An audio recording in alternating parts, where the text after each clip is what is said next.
옆 사람이랑 하이파이브 하면서 인사해볼까요? 반갑습니다. 반갑습니다. 이렇게 옆 사람과 아유 반갑습니다. 아마 화면을 켜지 못하시는 분들은 그러한 이유가 있으실 거예요. 그래서 귀로 함께 은혜를 나누기를 바라고 또 이제 화면을 켜실 수 있는 분들은 이렇게 얼굴 보면서 서로에게 아멘으로 화답하고 또 우리가 이 예배의 자리가 단순히 말씀으로 은혜 받으러 오는 자리가 아니지요. 우리는 이 자리를 통해서 하나님 앞에 영광과 찬양을 올려드리려고 나온 자리예요. 여러분 성막을 잘 보면 이스라엘 백성들이 하나님 앞에 제사했던 그 성막에는 의자가 없어요. 우리가 앉아서 쉬는 공간이 전혀 없습니다.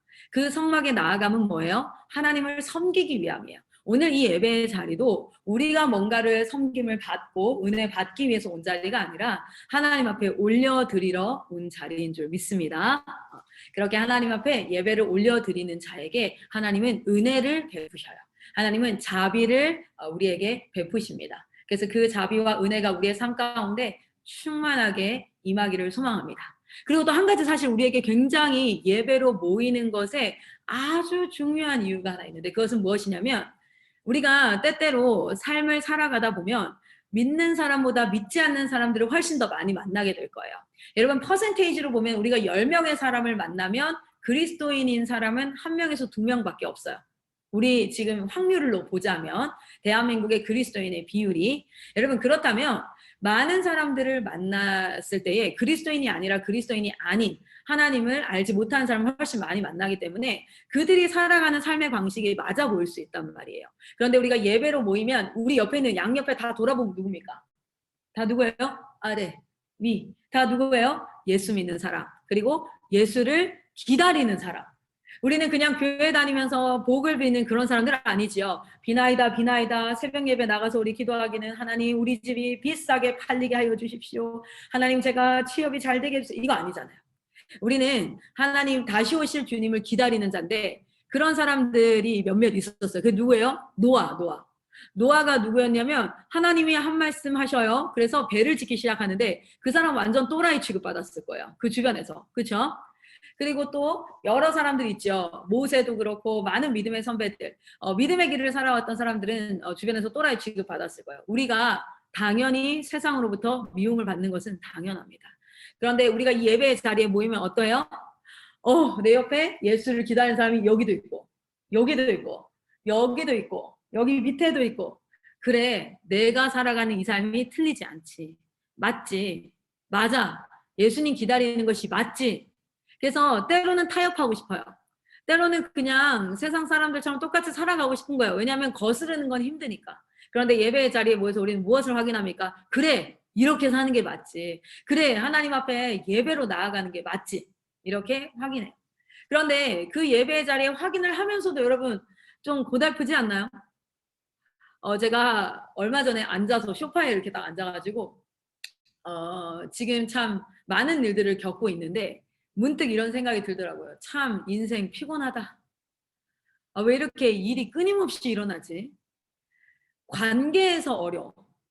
그러니까 잘 지내던 사람과 막 싸우기도 하고 서운하기도 하고 내가 약간 왕따 당하는 것 같기도 하고 소외당하는 것 같기도 하고 무시당하는 것 같기도 하고 막 관계에서의 어려움 너무 피곤하더라고요. 그렇죠? 여러분들도 아마 사회생활 하면서 참 피곤한 부분이 있을 거예요. 가족 안에서도 어려워요. 내 마음 다 모르더라고요. 가족 안에서의 어려움. 또 실제로 재정, 돈 때문에 어려움. 내가 예기치 않는 막 사건들이 일어나는 어려움. 어쩌면 여러분은 이제 청년들이라서 취업이라든지 인생의 미래에 대한 불안감이라든지. 여러분 제가 소파에 가만히 앉아서 제 인생을 쭉 돌아보는데 너무 고통스러운 순간들이 꽤 많은 거예요. 그러니까 즐거운 걸 떠올려 보려고 했거든요. 나는 뭐가 즐거웠지? 여러분 한번 떠올려 보세요. 여러분 즐거운 거. 뭐가 있지? 근데 즐거운 거 잘 안 떠오르고요. 힘든 건 엄청 잘 떠오르더라고요. 그러면서 제 앞에 소파에 앉아 있는데 제 앞에 저는 7살짜리 아들이 하나 있어요. 아들이 하나만 있지 않고 셋이나 있긴 한데 어쨌든 그 중에 하나가 있어요. 근데 7살짜리가 막 뛰어들어오면서 제 무릎에 푹 엎으면서 막 우는 거예요. 엄마 막 우는 거야. 그래서 필승아 왜 그래? 그랬더니 누나들은 몰랑이 연필이 다 있는데 장난감을 새로 누가 샀는데 나는 그 장난감이 없고 형아가 그 장난감이 없으면 놀이에 껴줄 수 없다는 거예요. 그래서 대성통곡을 하면서 우는 거예요. 어이구 그렇구나 이런 얘기를 하는데 문득 이 생각이 들더라고요. 얘가 인생을 살아가면서 얼마나 고달플까.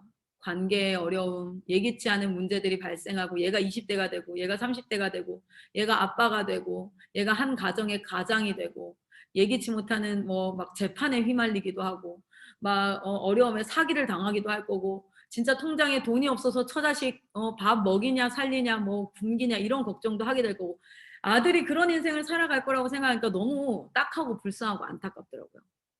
그러니까 인생이 즐겁지 않더라고요. 인생이 막 꽃길이고 행복해 보이지 않더라고요.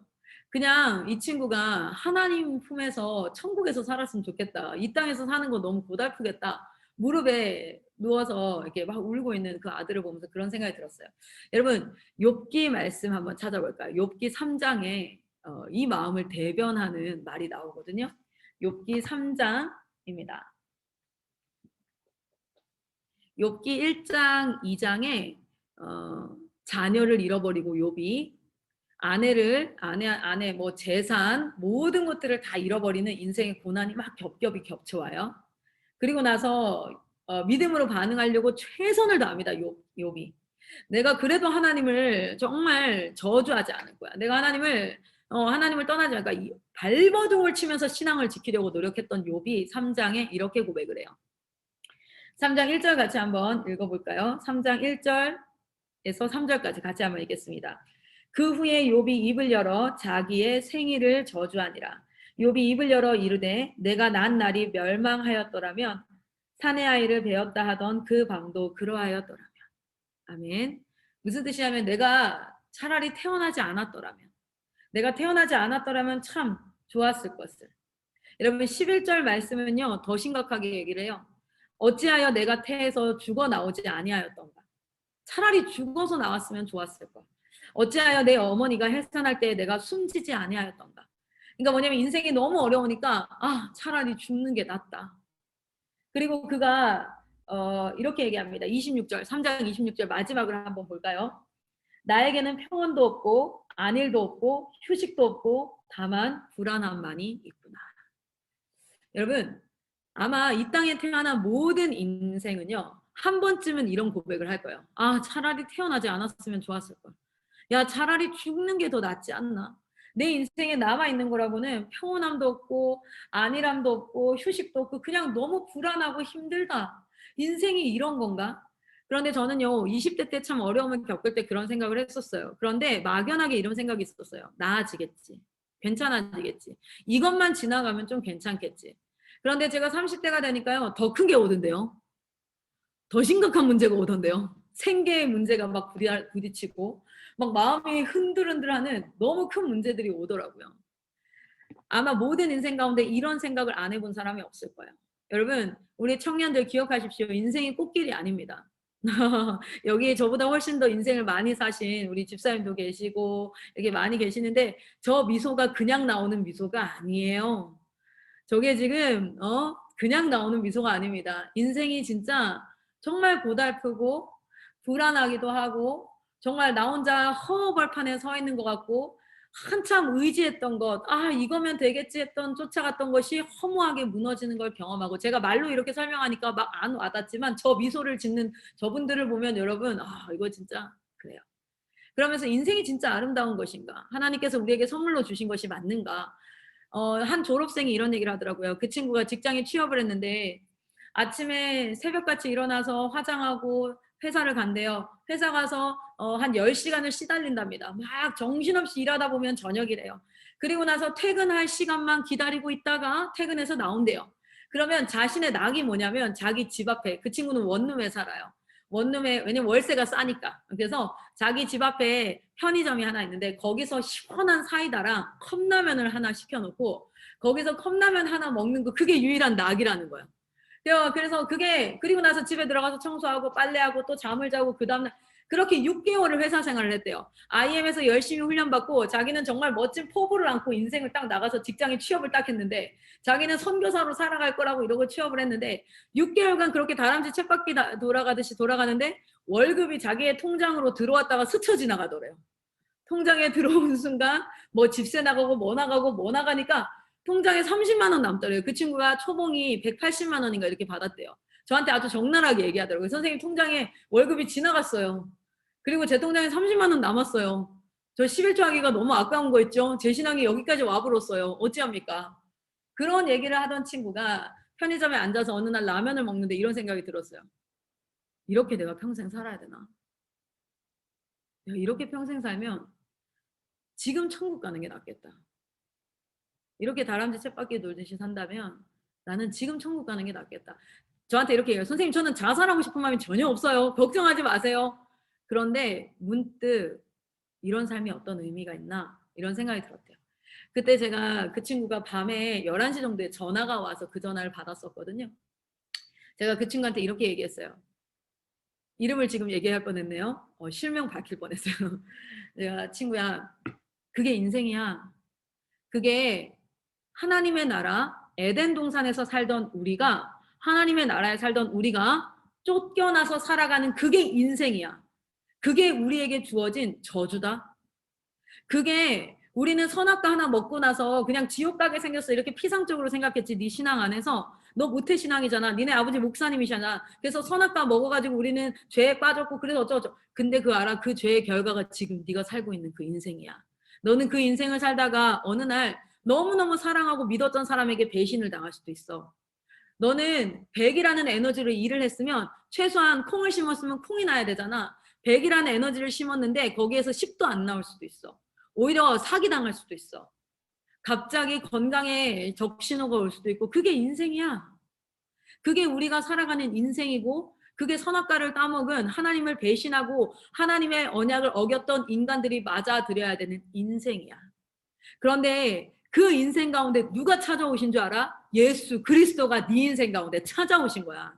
너가 편의점에서 사이다 먹고 라면 먹고 그냥 다람쥐 쳇바퀴 돌듯이 사는 그 인생 가운데 네 삶에 예수 그리스도가 찾아오신 건데 너 예배 회복해야 돼.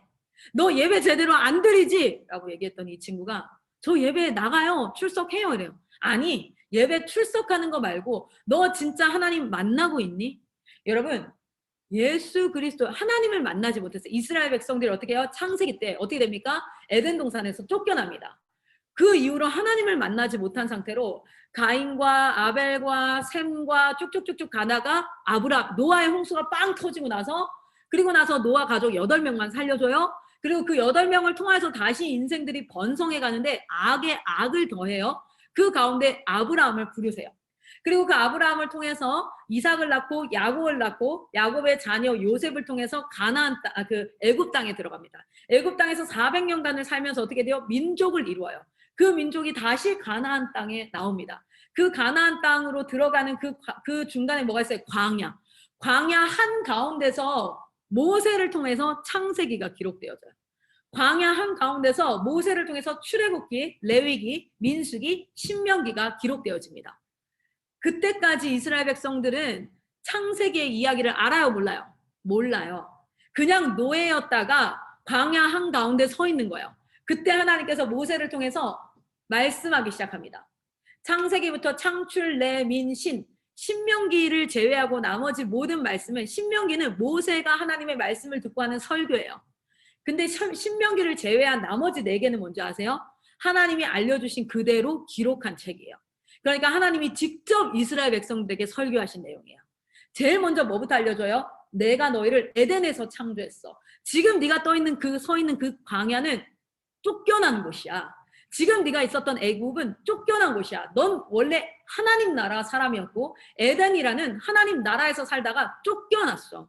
쫓겨난 그 땅은 어떤 땅인 줄 알아? 죄로 말미암아 저주받은 땅이야. 그 땅이 바로 네가 서 있는 그 땅이야. 그 땅은 엉겅퀴가 나고 가시덤불이 나고 거기에선 수고해야 되고 땀을 흘려야지만 너는 먹고 살 수 있어. 너는 두려움과 불안함과 위협과 죄 가운데 살아가게 될 거야. 그런데 내가 애굽 땅에서 너희를 불러냈던 것처럼 여자의 후손 한 메시아를 통해서 너희를 그 죄된 땅에서 쫓겨난 그 땅에서 불러서 다시 하나님 나라로 돌아오게 할 거야. 그것이 우리에게 주어진 복음이었어요. 그리고 나서 하나님과 단 한 번도 만난 적이 없습니다. 이스라엘 백성들이. 그런데 출애굽기에 하나님이 무엇을 만듭니까? 성막이라는 걸 만들어요. 여러분 광야에서 성막이 얼마나 귀찮았겠습니까? 여러분 그 성막을요 어떻게 하는지 아세요? 광야에서 텐트를 치잖아요. 성막 엄청 커요. 치는데 구름 기둥이 떠오르면 어떻게 해야 돼요? 그 텐트 다 접어가지고 안에 있는 막 언약궤 이런 거 다 접어가지고 또 직접 만지면 죽어. 그래서 흰 천으로 세마포 천으로 다 싸가지고 그거에서 들고 어깨에 메고 어떻게 했어요? 광야 땅을 이동을 했단 말이에요. 그 귀찮은 텐트를 만들라고 하신 이유가 있어요.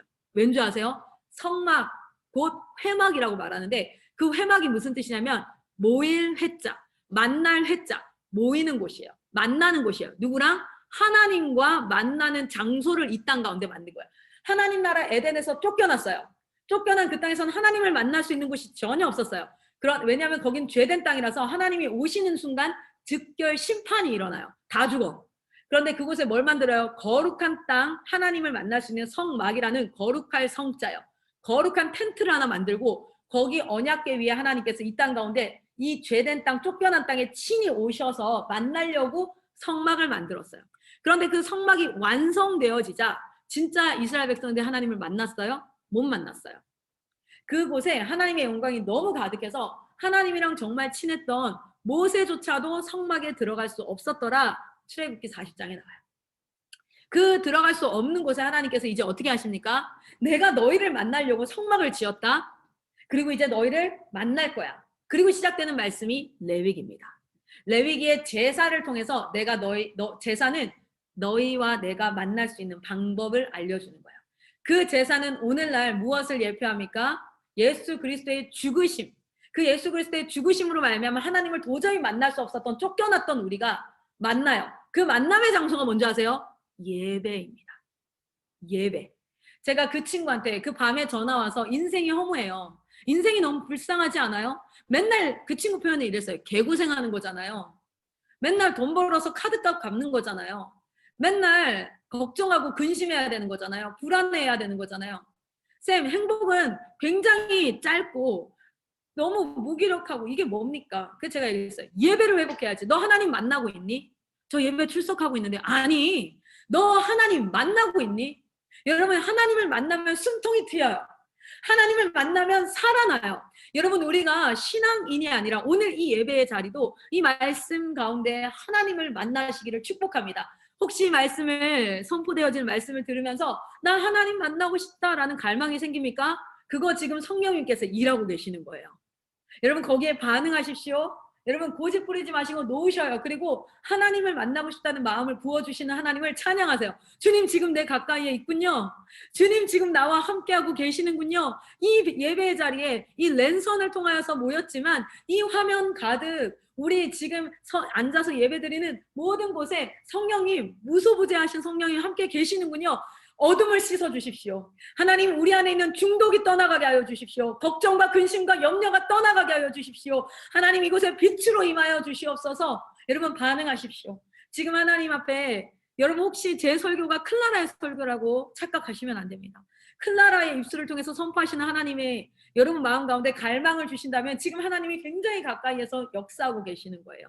그러면 하나님의 빛으로 임하여 달라고 기도하셔야 됩니다. 여러분 정말 하나님 앞에 갈망하셔야 돼요. 여러분 우리는 하나님 앞에 예배 올려드리는 자들이에요. 예배를 올려드리는 자들.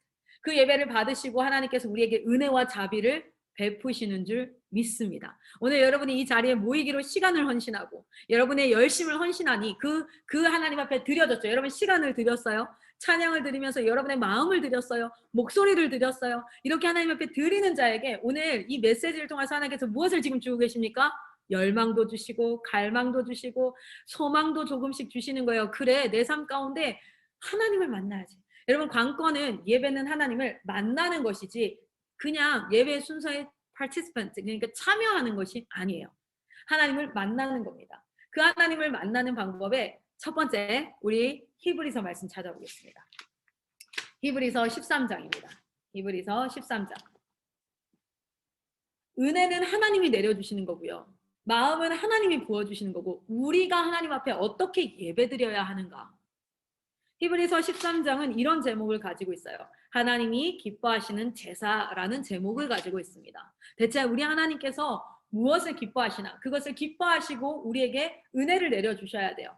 이 죄된 땅에 쫓겨난 땅에서 구원받은 우리가 하나님의 나라가 도래하기까지는 이 죄된 땅에서 우리는 살아가야 됩니다. 그리고 그 땅에서 가이사의 것은 가이사에게, 주님의 것은 주님에게 그렇게 살아가야 돼요. 여러분, 우리가 예수 믿는다고 직장 안 다니고 일 안 해요? 뭐 예수 믿는 사람은 이슬만 먹고 삽니까? 만나가 떨어져요? 아니에요. 오히려 하나님은 도시로 나아가라 하셨어요. 그리고 그곳에서 번성하라 하셨어요. 그곳에서 도시를 위해서 기도하고, 그곳에서 너희는 번성하고 너희 자녀들을 하나님 앞에 올려들고 양육하고 너희 주변에 있는 사람들에게 예수 그리스도의 부활의 증인되라 하셨어요. 우리는 이 땅에서 예수님의 힘을 얻어야 됩니다. 은혜를 받아야 돼요. 그래야지 이 땅 가운데 살아갈 힘이 생겨요. 안 그러면 맨날 혼자 발버둥 치다가 어떻게 해요? 욥기를 보십시오. 하나님을 부인하지 않으려고 발버둥을 치다가 결국엔 뭘 저주하게 됩니까? 차라리 죽는 게 낫지 않아? 이렇게까지 살아야 돼? 이게 내 인생이야. 이렇게 될 수밖에 없어요. 은혜가 내려와야 죄된 땅에서 주님 나라가 도래하는 그날까지, 우리 예수님께서 다시 오시는 그날까지 힘있게 살아갈 수 있는 거예요. 언제까지 찌질하게, 언제까지 우리가 축축 처져가지고 예수님 없는 것처럼 걱정하고 근심하고 축 처져가지고 무기력하게 살겠습니까? 은혜가 부어져야 되는데, 우리가 하나님 앞에 건강하고 올바른 예배를 올려드릴 때 우리 하나님께서 우리에게 은혜를 부어주실 줄 믿습니다. 히브리서 13장 15절에서 16절 말씀 같이 한번 읽어드릴게요. 우리 같이 한번 읽겠습니다. 선포하면서 읽습니다. 시작. 그러므로 우리는 예수로 말미암아 항상 찬송의 제사를 하나님께 드리자. 이는 그 이름을 증언하는 입술의 열매니라. 오직 선을 행함과 서로 나누어 주기를 잊지 말라. 하나님은 이 같은 제사를 기뻐하시느니라. 아멘. 여러분, 예배는 우리가 하나님 앞에 올려드리는 것과 하나님이 우리에게 내려주시는 것이 만나는 장입니다. 그런데 우리가 어떻게 예배 드려야 되는지를 명확하게 알아야 돼요. 내 방식대로 예배 드리면요, 가인과 아벨의 제사를 기억해 볼 필요가 있어요.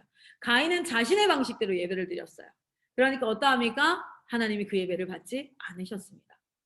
우리가 지금까지 살면서 드린 예배를 하나님께서 받으셨을까? 불안함이 아니라 한번 고민을 해봐야 되겠죠. 여러분, 어떤 예배를 하나님께서 받으시는지, 우리 하나님께서 우리는 어떻게 예배 드려야 되는지, 우리가 하나님 앞에 드려야 될 합당한 예배는 첫 번째, 예수로 말미암아 항상 찬송의 제사를 드려야 됩니다. 우리는 찬양과 경배로 예배 드립니다. 찬양과 경배는 언제 할 수 있는지 아세요? 찬양은 사실은 하나님을 칭찬하는 거예요. 와, 진짜 멋있습니다. 진짜 대단합니다. 와, 하나님 대박이에요 라는 감탄사예요. 감탄사. 근데 감탄사는 여러분, 갑자기 길을 가다가 우리 하진 청년이 길을 가다가 와 이러면 어때요? 사람들이 저 사람 미쳤다 이러죠. 아무 이유 없이 갑자기 길을 가다가 우리 조아스 청년이 할렐루야 너무 멋있어요. 그럼 뭐예요? 쟤 귀신 보나 봐. 미쳤나 봐. 이래요. 이유 없이 하는 게 감탄사가 아니라 어떤 것이 있을 때 그것을 보고 와 감탄하는 거예요.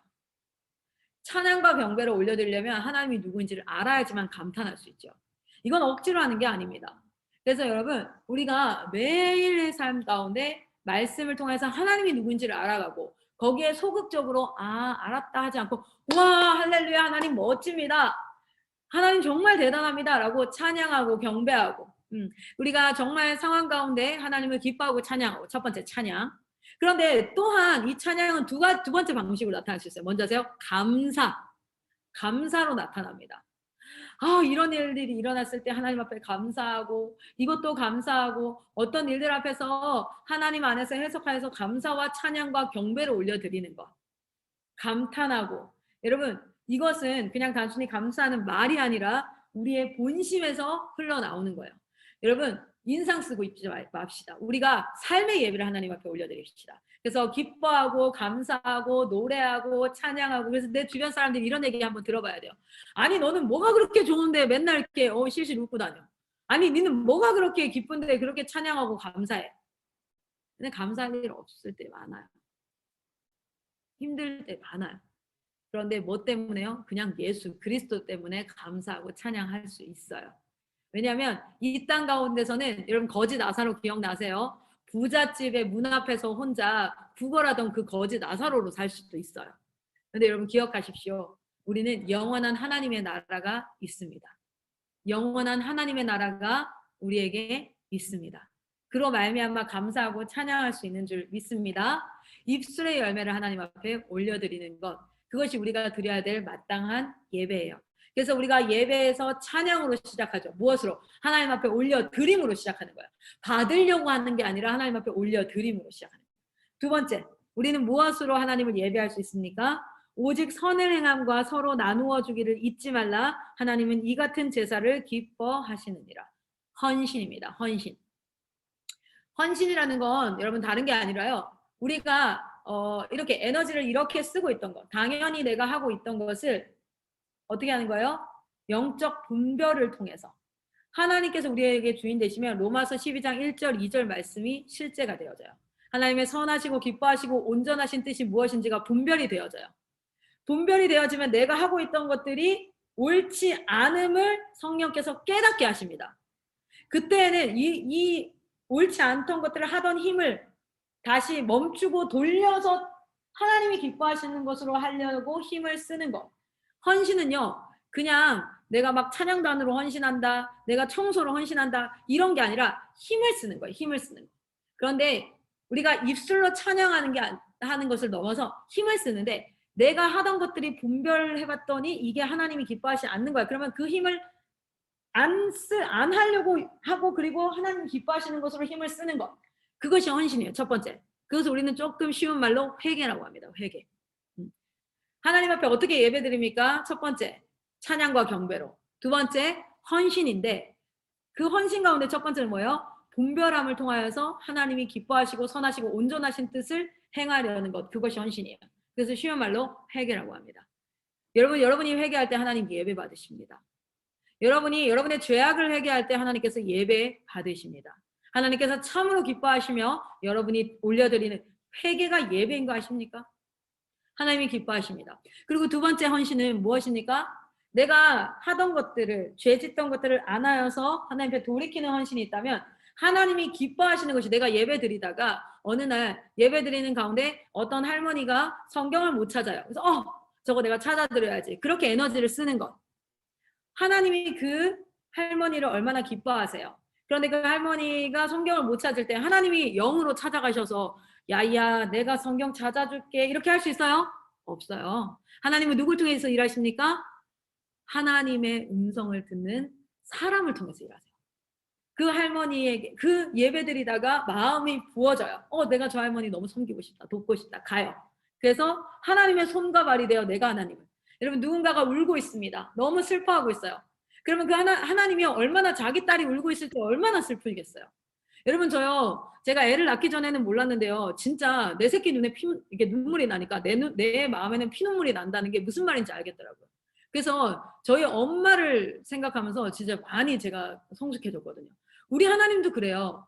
자기 자녀가 울고 있고 슬퍼하고 외로워하고 힘들어하고 있으면 너무 슬퍼. 근데 한 아이가 슬퍼하고 있어요. 외로워하고 있어요. 그러면 하나님이 직접 찾아가셔서 괜찮아 울지 마라 내가 너와 함께 있어 이래요? 못 그러세요. 하나님은 영이세요. 근데 누구를 통해서 하는지 아세요? 그 아이를 지나치다가 하나님의 마음이 부어지는 거예요. 울고 있다. 괜찮아? 왜 그래? 무슨 일이야? 같이 울어주는 거야. 그게 바로 하나님의 손과 발이 되어서 헌신. 여기 뭐라고 얘기합니까? 서로 선을 행하고 서로 나누어지기를 잊지 말라. 누군가 배고파하고 있으면 하나님이 직접 먹을 걸 주는 게 아니라 그 마음에 동참된 누군가를 통해서 먹을 걸 줘요. 우리는 선을 행하는 종교는 아닙니다. 착한 일을 하자, 선을 행하자, 그것으로 구원받는다 그런 종교는 아니에요. 그러나 하나님의 마음을 예배드리고 기도하고 하나님의 마음을 아는 자들은 그냥 못 지나칩니다. 하나님의 마음이 부어져 버려요. 거기에 헌신이 되어지는 거예요. 어떤 한 분이 이번에 저한테 이런 얘기를 하더라고요. 선교사님, 지난번에 어떤 제가 어려움을 겪고 있을 때였어요. 코로나 때문에 진짜 어려웠을 때에 막 정신없이 일도 해야 되고 성도가 그때 제 막내 아들이 6개월이었어요. 근데 그 상황을 아시는 한 사모님이 저한테 전화가 왔어요. 클라라 선교사님, 제가 성도 봐줄게요. 내가 기도하는데 가슴이 아파서 내가 가만히 있을 수가 없어. 내가 성도 봐줄 테니까 내가 어디로 가면 돼요? 여러분, 하나님의 마음이 부어져요. 그래서 우리는 무엇으로 예배하냐면 그냥 단순히 주일 11시 예배에 참석하면 내가 예배한다고 생각해요. 아니에요. 우리는 24시간이 예배입니다.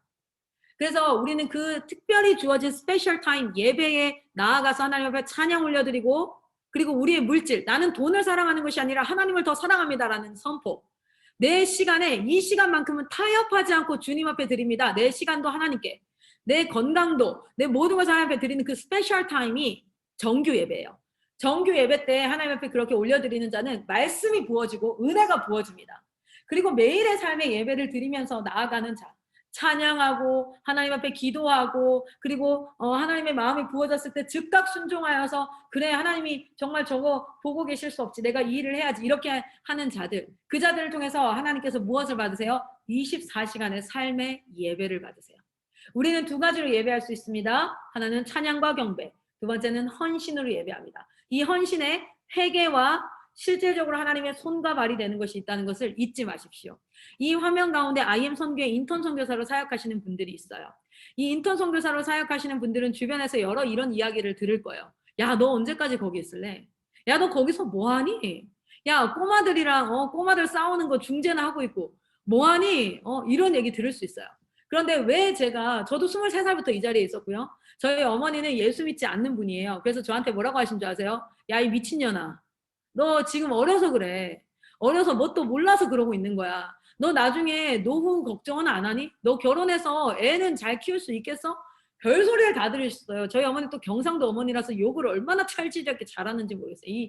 이 정신 나간 삐리리 난 진짜 쌈 싸먹히는 것 같았어요. 정말 하여튼 말을 왜 이렇게 잘하시는 거야. 하나같이 다 맞는 말이야. 근데 반박을 할 수도 없어. 근데 여러분 제가 왜 이 자리에 있었겠어요? 하나님의 마음이 부어진 거예요. 여러분 제가 이 자리를 지켰기 때문에 정말 수많은 다음 세대가 그리고 여기 있는 인턴 선교사님들이 이 코로나 시즌 빵 터지고 IM 선교에 다 나갈 수 있었잖아. 그리고 부모님들도 한마디씩 했잖아요. 너 거기서 뭐하냐 임마. IM 전국적으로 욕먹었잖아요. 그런데 하나님의 마음이 부어진 거예요. 여러분 클라라 때문에 여기 있었습니까? 여러분 마이크 선교사님 때문에 여기 있었어요? 여러분 아니면 뭐 사랑 선교사님 때문에 여기 있었어요? 아니잖아요. 하나님이 마음 부어주셨어요. 그렇게 이 공동체를 지켰기 때문에 오늘날 전국의 비밀 조직처럼 여러분 아시죠? 그리고 진짜 미국 동부에서 점수 나오는 거 보십시오. 저 진짜 그 친구가 유학 갈 수 있는 재정 상황이 아니에요. 돈이 없으면 미국 동부 유학 못 가. 근데 돈 없는데 갔어.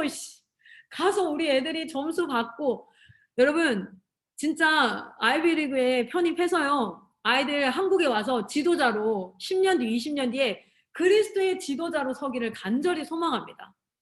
하나님께서 그때 클라라 이름 높여주지 않으셔도 괜찮아요. 그때 여러분 인턴 선교사님들 맞잖아요. 여러분 청년 여러분 제가 도전합니다. 여러분의 인생을 월 200, 월 300, 월 700 버는데 쓰지 마시고 하나님의 나라를 세우는데 쓰시기를 축복합니다. 정말 여러분의 삶이 그렇게 쓰임받기를 간절히 소망합니다. 왜냐하면 하나님이 당신의 백성을 챙기세요. 하나님을 믿는 자를 수치스럽게 하지 않는다라고 하나님께서 분명 말씀하셨어요.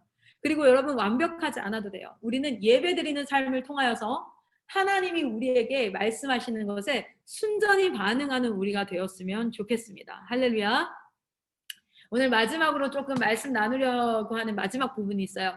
여러분 그 레위기에 5가지 제사가 나오는데 이렇게 우리는 하나님 앞에 예배 드려요. 그런데 우리에겐 좀 지혜가 필요합니다. 저는 오늘 여러분과 함께 그 5가지 제사 가운데 한 제사를 나누면서 우리가 이왕 이렇게 죄된 인생을 살아가는데 여러분 인생은 진짜 힘들어요. 너무 고통스럽더라고. 그러나 이왕 이런 힘든 인생을 살면 우리끼리는 즐겁고 신나게 살면 어때요? 우리끼리는 찬양하면서 이렇게 살면 어때요? 맨날 이런 얘기 하지 말고 좋았어 너 똑바로 해. 야 윤여수아 너 똑바로 해. 또 뭐 어딨어? 다 해. 너 똑바로 해. 그리스도인이 그렇게 살면 돼 안 돼? 이게 아니라 우리끼리는 격려하면서 그래 인간은 다 죄인이지. 야 실수하지. 그런데 실수가 발견되었을 때 어떻게 해요? 변명하거나 회피하지 말고 회개하고 잘못했습니다. 다시 하겠습니다. 도와주세요. 힘내서 예배하겠습니다. 저는 예배합니다. 여러분 회개도 예배라고 그랬어요. 우리 어차피 이렇게 힘든 인생을 사는 거 이 화면에 들어와 있는 여러분 청년들이 진짜 실수를 하나님 앞에 나는 이거밖에 안 돼. 나는 바보야. 그리스도인이 이거밖에 안 돼. 이런 소리 하지 말고 옆 사람이 실수했어요. 그럼 어떻게 해줘요? 하이파이브 하면서 야 다시 일어나자. 그리스도의 보혈이 너를 씻기고 너와 함께 한다. 할렐루야. 여러분 우리가 그렇게 힘내고 하나님 앞에 어차피 이 인생 사는 거 하나님 나라가 오는 그날까지 서로에게 힘주는 그러한 동력자들이 되기를 소망합니다. 오늘 제가 한 가지 소개하고 싶은 게 있어요. 제가 화면을 잠깐 공유할게요. 말씀을 빨리 마치려고 엄청 노력하고 있는데 왜 이렇게 말이 많죠? 아, 참. 근데 은혜가 되니까. 그렇죠. 막 힘들고 지루하고 그러지 않죠? 자, 여기 한번 화면을 보시면 여기 이제 여러분 5가지 제사가 나와요. 어디예요? 레위기예요. 레위기의 5가지 제사 혹시 다 아시는 분 계세요? 첫 번째 제사가 무엇입니까? 번제입니다. 번제. 그 다음 뭐예요? 소제. 그리고 속건제, 속죄제. 그리고 마지막이 화목제 이렇게 나와요. 자, 여러분 예레미야 말씀에 어떤 말씀이 있냐면 선지자들에 대해서 얘기하는데 그들이 만일 나의 회의에 참여하였더라면 내 백성에게 내 말을 들려서 그들을 악한 길과 악한 행위에서 돌이키게 하였을 텐데 이게 무슨 말이냐면 선지자나 말씀은 정보를 전하는 게 아닙니다. 말씀에 지식을 전달하는 게 아니에요. 그게 아니라 정보와 지식이 담고 있는 무엇입니까? 하나님의 마음을 전하는 게 선지자예요. 그러니까 제사는 이런 거야, 번제는 이런 거야, 소제는 이런 거야 라는 지식이 아니라 그렇게 우리에게 명하신 하나님의 마음을 우리는 읽어야 되는데 자, 우리 한번 번제가 뭐냐면 여러분 번제는요 홀딱 다 태우는 거예요. 머리끝부터 발끝까지 홀딱 다 태우는 건데 레위기 1장 9절 말씀 한번 보시겠어요? 레위기 1장 9절 말씀.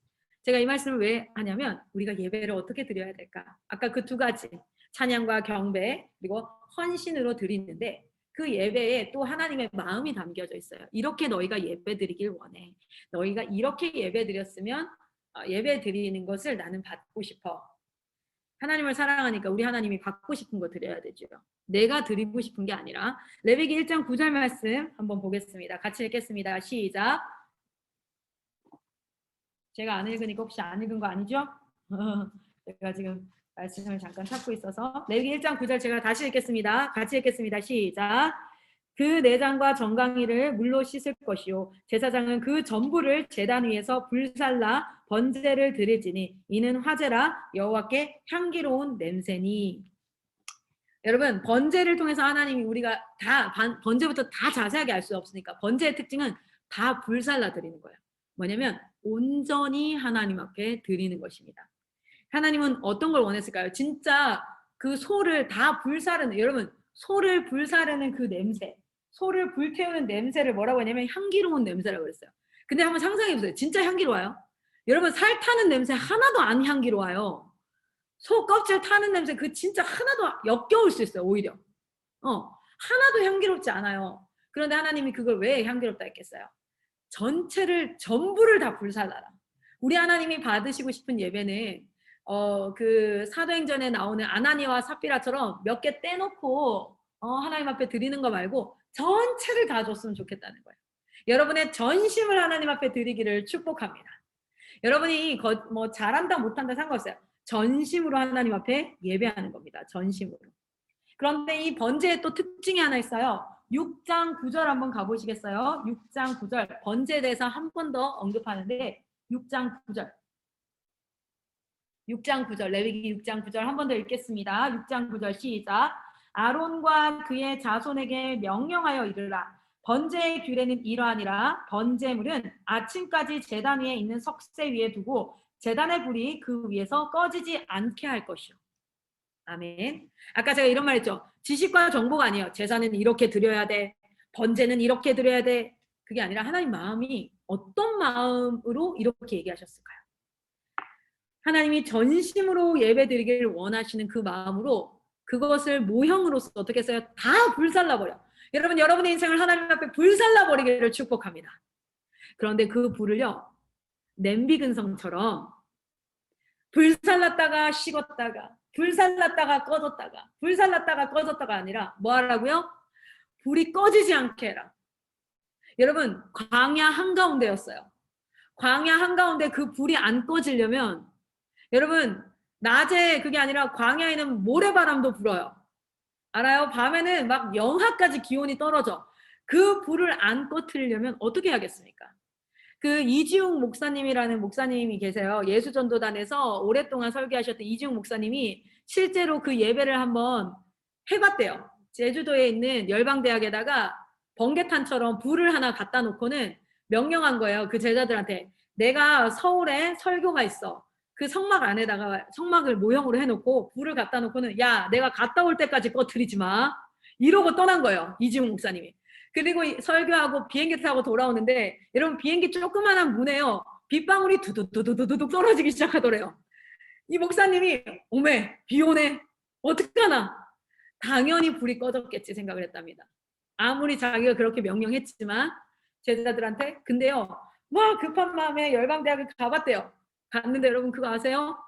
그 제자 4명이 비가 폭풍같이 쏟아지는데 어깨동무를 하고 이 불을 안 꺼트리려고 어깨동무를 하고 서로 맞고 막 몸으로 맞고 막 불고 난리를 치면서 안 꺼트리고 있더래요. 그러니까 이지용 목사님이 어떤 마음이 들었냐면 내가 꺼트리지 말라는 그 명령에 순종하는 그들의 모습을 보면서 감동의 눈물이 되는데 우리 하나님께서 우리에게 왜 그런 명령을 하셨을까? 뻔히 광야 가운데 불이 너무 꺼지기 쉽다는 것을 뻔히 잘 아시는 하나님이 왜 우리에게 그 불을 꺼뜨리지 말라고 하셨을까? 그것은 하나님 앞에 전심으로 태우는 그것이 냄비 근성처럼 왔다 갔다 아니라 그 불을 꺼뜨리지 않기 위해서는 너의 노력이 필요해. 이 죄된 땅에서 이 죄된 땅에서 신앙을 지키는 건 그 성령의 불이 너희에게 꺼지지 않는 건 너희의 노력이 필요해. 너희가 하나 돼. 여러분 혼자서는 불을 꺼트리기가 쉬워요. 근데 4명, 5명이 막 불을 둘러싸가지고 아주 그냥 안 꺼트리려고 쌩 난리를 치고 있는 그 모습이 얼마나 뒤에 엉덩이 모습이 귀여웠는지 모른대요. 여러분 하나님은요. 불 꺼트렸다고 우리 정말 죽여버릴까요? 이 새끼들 불 꺼트려서 다 죽여버리려니까 아주 그냥 천둥번개 막 빠밤빵. 그게 아니라 이 죄된 땅을 살아가면서 우리 마음에 있는 성령의 불을 안 꺼트리려고 예배를 사수하고 말씀과 기도를 사수하는 우리의 그 뒷모습과 우리의 정말 그 모습을 보면서 우리 하나님이요 은혜 내려주시는 거예요. 예배 자리에 은혜 내려보세요. 오늘 내가 하나님 믿으려니까. 그게 아니라 이 예배 자리를 왜 찾아옵니까? 내가 이 불을 안 꺼트리기 위해서 내 하나님 명령에 순종하기 위해서 그렇게 찾아오는 우리의 발걸음에 하나님이 은혜를 내려주시는 거예요. 여러분 우리 말씀 볼 때 정보를 받아들이지 맙시다. 말씀의 지식이 아무리 많아도 울리는 꽹가리가 될 수밖에 없는 건 그 안에 사랑이 없기 때문이에요. 하나님을 사랑하는 마음으로 하나님의 마음을 한번 읽어봅시다. 여러분 소제는 말씀이 너무 꿀같이 달죠. 소제는 곡물로 드리는 예배예요. 근데 곡물을요 콩 같은 거 곡물들을 그냥 덩어리로 드리는 게 아니라 고운 가루. 이 고운 가루로 빻아서 가지고 와야 돼요. 그러니까 뭐냐면 예배 드리러 나오기 전에 하루 왼종일 이거를 고운 가루로 빻는 수고가 필요해요. 예배를 준비하고 수고하고.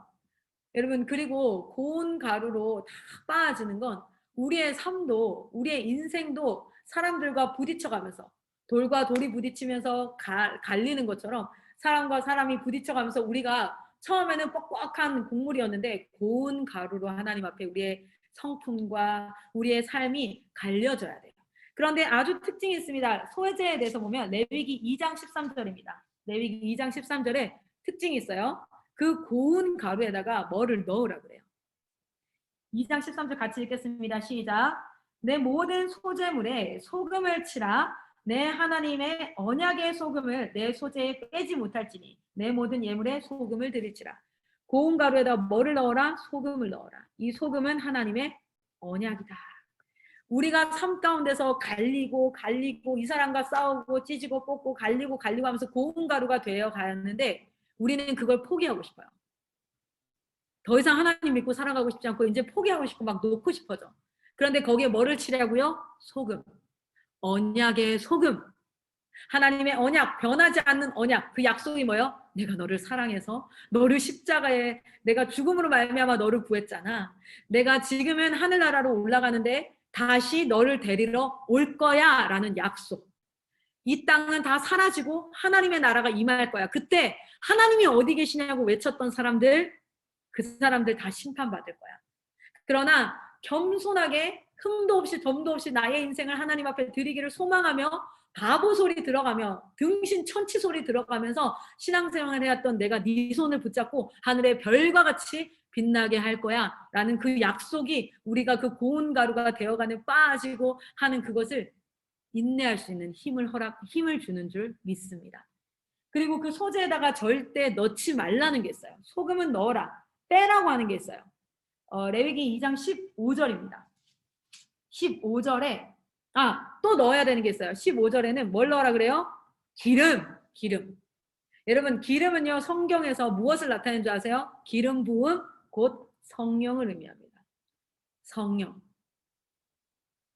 그러니까 우리가 고운 가루로 인생이 하나님 앞에 아름다운 예배로 드려지는 데는 하나님의 언약과 성령의 기름 부으심이 있어야지만 가능해요. 그래서 우리는 매일 기도 가운데 그것을 구하는 것입니다.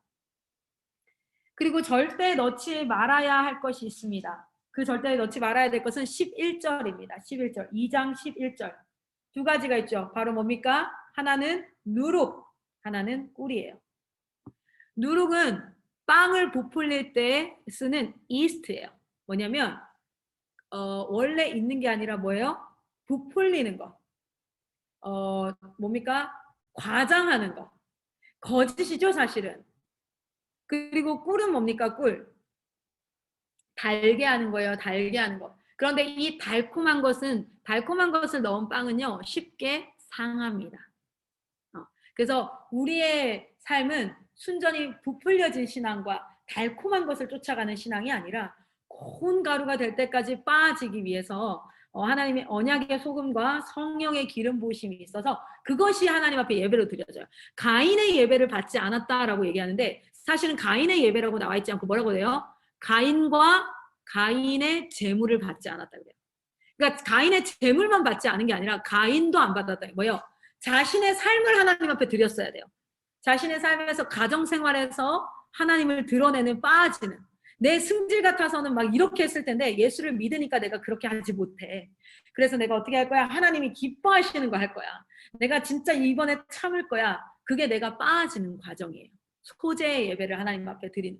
왜 굳이 이렇게 명령하셨을까? 이거는 규례와 교리가 아닙니다. 이것에 내포된 하나님의 마음이 여러분에게 깨달아져서 여러분의 삶에 그런 예배가 드려지기를 소망합니다. 여러분, 속건제는요, 보상할 수 있는 죄예요. 보상할 수 있는 죄. 속죄제는 뭔지 아세요? 내가 보상할 수 없는 죄. 그리고 부지 중에 내가 모르는 가운데 알짓자, 모를 안을 붙자요. 내가 모르는 가운데 지은 죄. 예를 들면 이런 겁니다. 제가 여기 있는 우리 한 청년들의 돈을 훔쳤어. 그럼 보상할 수 있는 죄죠. 그때는 속건제를 드려요.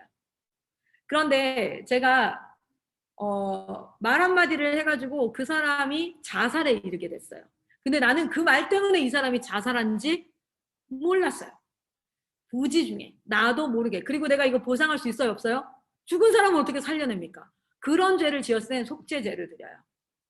그런데 이 속건죄는 어떤 특징이 있냐면 우리 속건죄를 한번 보면 5장 16절 한번 보세요. 특징이 하나 있어요. 5장 16절. 이 속건죄를 드릴 때는 이렇게 해라 라고 얘기해요.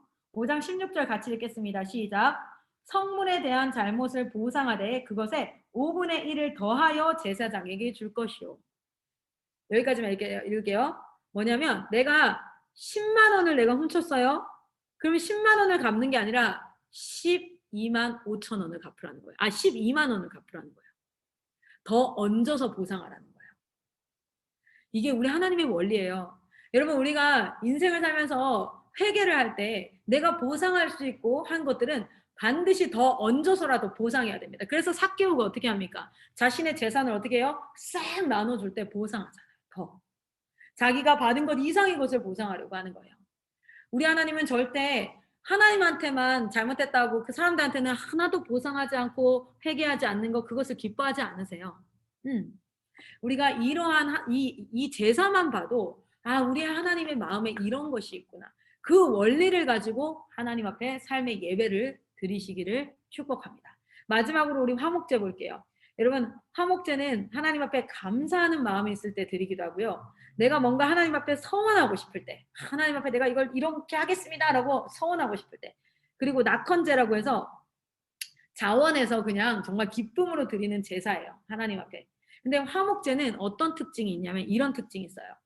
이 소를 만약에 제물로 드렸다. 그러면 이 소를요.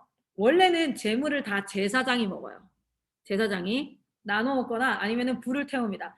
그런데 화목제만큼은 어떻게 하는지 아세요? 감사하는 마음으로, 기뻐하는 마음으로, 서원하는 마음으로 드렸을 때 일부를 떼놓고 나머지는 다 어떻게 되냐면 하루 만에 먹어야 돼요. 감사의 제사는. 서원과 낙헌은 이틀 만에 먹어야 돼요. 근데 생각해 보세요. 소가 300kg 가까이 돼요. 300kg 가까이 되는데 뼈 빼고 뭐 다른 거 다 빼고 나면 고기만 100kg 정도 된단 말이에요. 여러분 이거 하루 만에 다 먹으려면 죽어요. 배 터져서. 근데 이걸 뭐라고 하나님께서 성경에서 딱 말씀하시냐면 이렇게 말씀하세요. 이거 하루 만에 다 먹지 않으면 네 예배를 받지 않을 거야. 아 무슨 이거 완전 뚱딴지 같은 소리야. 이 하나님 왜 뭐 이렇게 하시지?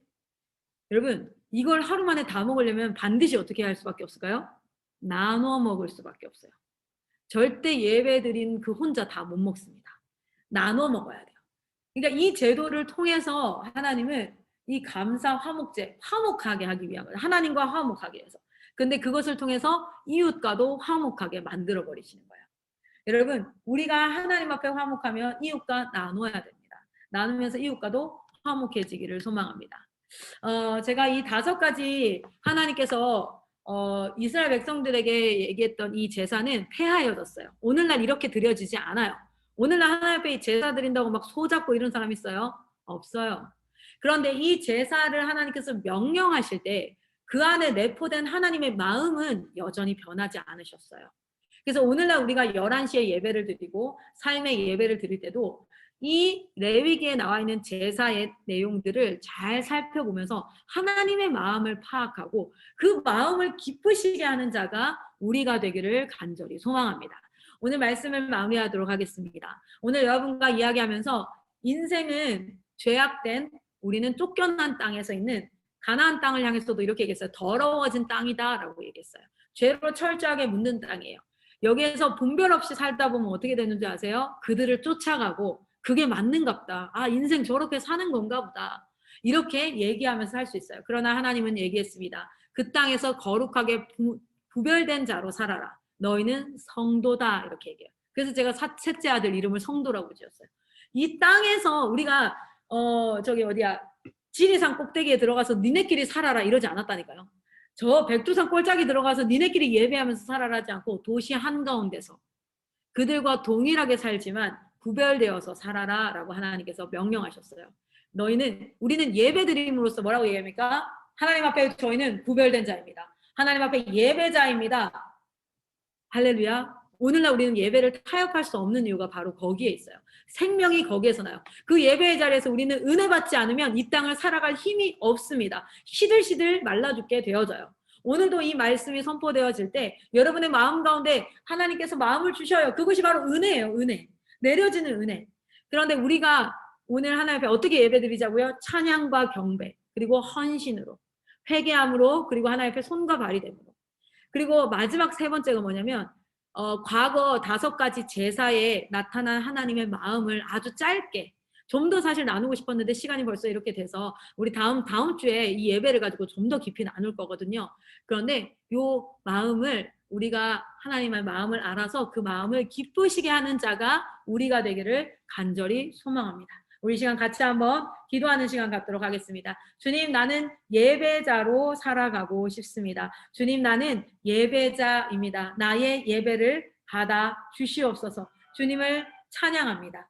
이 시간 우리 하나님 앞에 우리의 예배를 받으시는 하나님을 노래하고 찬양하면서 여러분 삶의 예배를 드려야 되잖아요. 주님, 나에게 삶의 예배를 드릴 힘을 허락하여 주십시오. 하나님 앞에 예배자로 서겠습니다. 그리고 이 시간 중보합시다. 모든 청년들 여러분 이 화면 안에 들어온 여러분 다음 주에는 한 사람 더 데리고 오세요. 야 예배로 회복하자. 우리 진짜 예배로 회복하자. 우리 청년들 그래서 우리 서로 이 자리에서 힘줍시다. 잘하고 있어.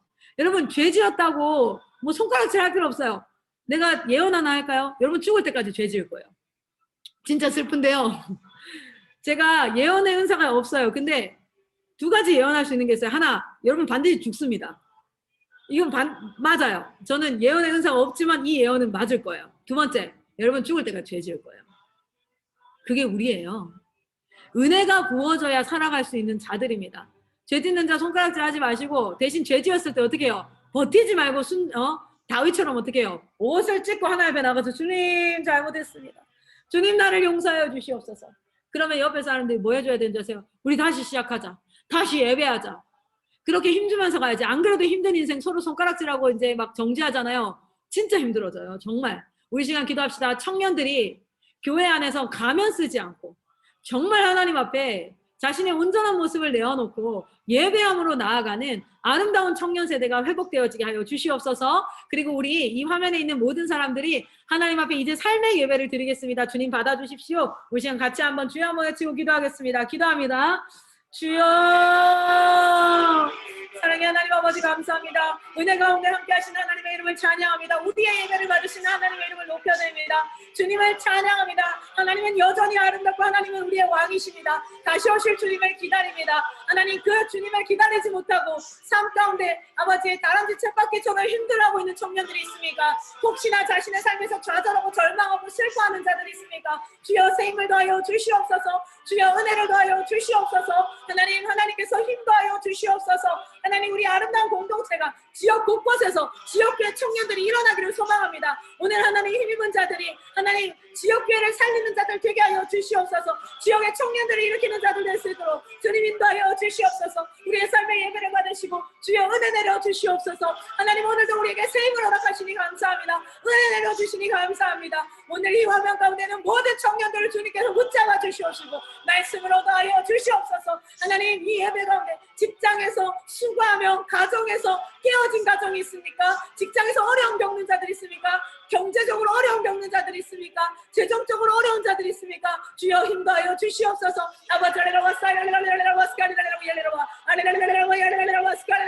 하나님, 이 예배가 더욱더 하나님 앞에 뜨겁게 드려지기를 원하고 하나님 아름답게 하나님 앞에 드려져서 아버지 각 청년들이 씨앗처럼 하나님의 미랄처럼 자신이 선 그 땅에서 썩어지고 아버지 꽃을 피우는 역사 있게 하여 주시옵소서.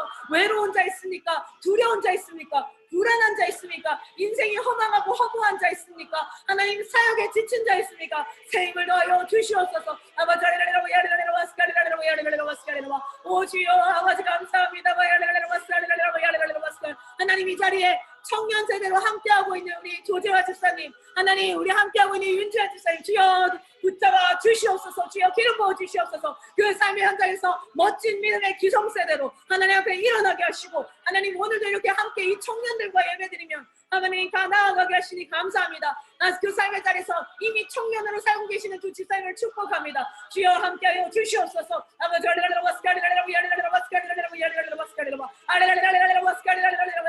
혹시나 혼자 눈물 짓고 있는 자가 있습니까? 하나님, 그 자들을 주님 찾아가시옵소서. 하나님 힘다하여 주시옵소서. 주의 은혜를 부어 주시옵소서. 하나님의 자비를 허락하여 주시옵소서. 하나님 진리의 영이 임할 줄 믿습니다. 불살라 주시옵소서. 성령의 바람이 불지어다. 성령의 기름 부으심이 있을지어다. 아버지 주여 아버지 이 시간 한 가지만 더 기도 부탁을 좀 드리겠습니다.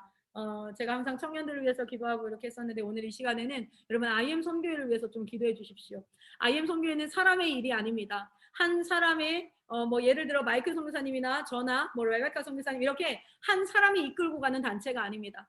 제가 이곳에 있는 것은 우리 선교사님들이 이곳에 있는 것은 정말 이 시대의 다음 세대 사역을 해야 하기 때문에 누군가는 이 자리를 지키고 있어야 되기 때문에 그런데 제가 하루는 기도하는데 어떤 마음이 드냐면 이런 마음이 들었어요.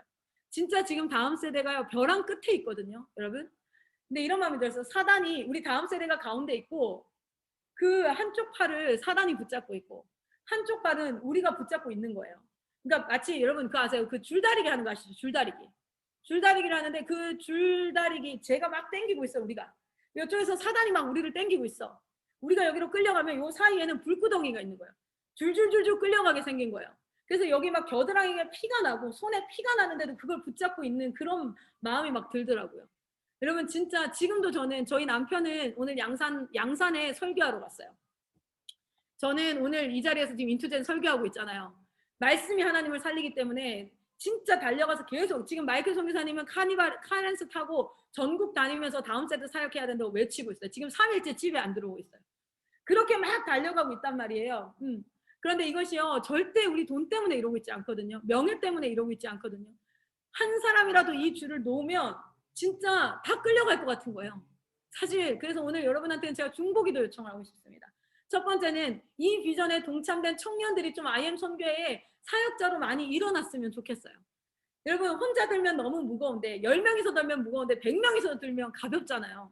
그래서 먼저로는 비전에 동참된 청년들이 일어날 수 있게 기도해 주셨으면 좋겠고, 두 번째는 IM 선교회가 정말 정결하고 순결하게 하나님 앞에 사역할 수 있도록 기도해 주십시오. 이 두 가지를 위해서 같이 한번 좀 기도하고 제가 기도하고 마치도록 하겠습니다. 기도하겠습니다. 주여, 사랑의 하나님 아버지, IM 선교회를 하나님 축복합니다. 이곳은 한 사람의 개인의 단체가 아니라 하나님께서 이끌어 가시는 하나님의 공동체인 줄 믿습니다. 그래야지 하나님을 더욱더 간구하는 것은 하나님의 지도자들이 일어나게 하시고 하나님의 청년 세대들이 비전으로 하나 되어질 수 있도록 주님 인도하여 주시옵소서. 하나님 비전에 동참되어진 하나님의 사역자들이 일어나기를 간절히 소망합니다. 특별히 아버지 지도자로 있는 우리 마이클 선교사님과 코어 선교사님들과 아버지 각 디렉터 선교사님들에게 힘을 더해 주셔서 하나님 밀리지 아니하고 영육간의 강건함으로 이 사역 가운데 지침 없이 전진하게 하여 주시옵소서. 마음에 지침이 없게 하시고 하나님 영육간의 강건함으로 달려가게 하시고 24시간을 하나님께 드립니다. 주여 받으시고 하나님 정말 모세가 했던 기도처럼 내 이름을 생명책에서 지우더라도 이 민족을 지켜주십시오, 이 민족을 살려주십시오 했던 것처럼 하나님 내가 죽든지 이 다음 세대가 살든지 하나님 그렇게 간구하며 달려가고 있습니다. 주여 우리를 기억하여 주시고 정결하고 거룩하게 하시며 우리의 눈을 밝혀주시고 분별하여서 정말 하나님 성교가 아름답게 이 사역을 대한민국 가운데 이루어갈 수 있도록 주님 인도하여 주시옵소서. 아버지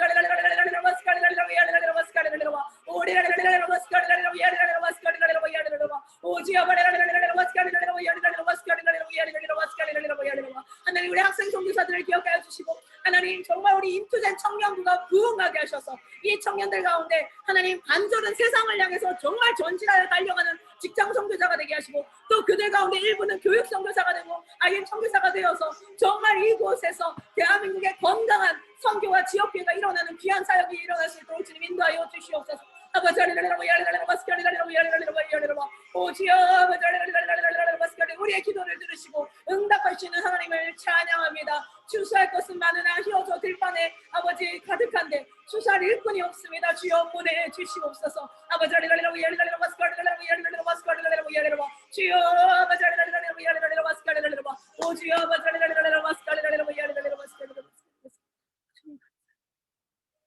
기도하겠습니다. 사랑의 하나님 아버지 감사합니다. 오늘 이 청년들과 함께 하나님 앞에 아름다운 예배를 올려드리게 하시니 참으로 감사합니다. 하나님 이 예배가 끝나고 우리가 주님 앞에 박수치며 이 예배를 올려드리고 나서 이제 진짜 삶의 예배가 시작되어질 텐데 그 삶의 예배에서 주님을 찬양하고 경배하고 감사와 영광의 입술의 열매를 맺어가게 하시고 우리는 하나님의 앞에 기도함으로 말미암아 하나님의 마음을 받아서 정말 하나님의 손과 발이 되어 이 땅을 섬기는 아름다운 청년 세대가 될 수 있도록 주님 인도하여 주시옵소서. 이 예배가 부흥하기를 소망합니다. 그것은 단순히 숫자가 많아지길 원하는 것이 아니라 우리 안에 성령의 부흥이 일어나 성령의 기름 부으심과 성령의 바람이 일어 정말 이 세대 가운데 하나님의 은혜가 끼쳐지는, 그래서 수많은 자들이 은혜를 받으러 나오는 그러한 부흥이 일어나기를 간절히 소망합니다. 주여 우리를 통해서 일하여 주시옵소서. 특별히 우리 인투젠 이 화면에 있는 모든 각자 직장에 있는 자, 가정에 있는 자, 하나님 곳곳에 흩어져서 주님을 예배하는 모든 사람들의 형편을 저는 알지 못하지만 하나님은 아시기에 하나님 그들의 형편을 살피시고 그들의 삶 가운데 주님 주인 되어 주셔서 하나님 홀로 영광받아 주시옵소서. 주님께서 함께 하심을 감사합니다. 거룩하신 예수 그리스도의 이름으로 기도드렸습니다. 아멘. 우리 하나님 앞에 영광의 박수 올려드립니다. 여러분 너무너무 사랑합니다. 정말 이렇게 만날 수 있어서 너무 축복합니다. 저 인투젠 예배가 끝나고 지금 말씀이 끝나고 나면 나눔을 해요. 그래서 서로 나눔 시간이 굉장히 중요한데요. 그 나눔을 통해서 뭐 해야 되냐면 서로를 격려하시면 돼요. 야, 너 잘하고 있어. 나눔을 해주면 상대방은 응답해 주세요. 잘하고 있다. 만약에 또 넘어진 걸 나눌 수도 있잖아요. 제가 이랬었어요. 그러면은 괜찮아. 하나님 앞에 회개하고 일어나자. 내가 기도해 줄게. 도와줄게. 이렇게 하나님 앞에 아름답게 나아가는 나눔의 시간 있기를 바랍니다. 우리 사회자 호진 청년에게 마이크를 넘기겠습니다.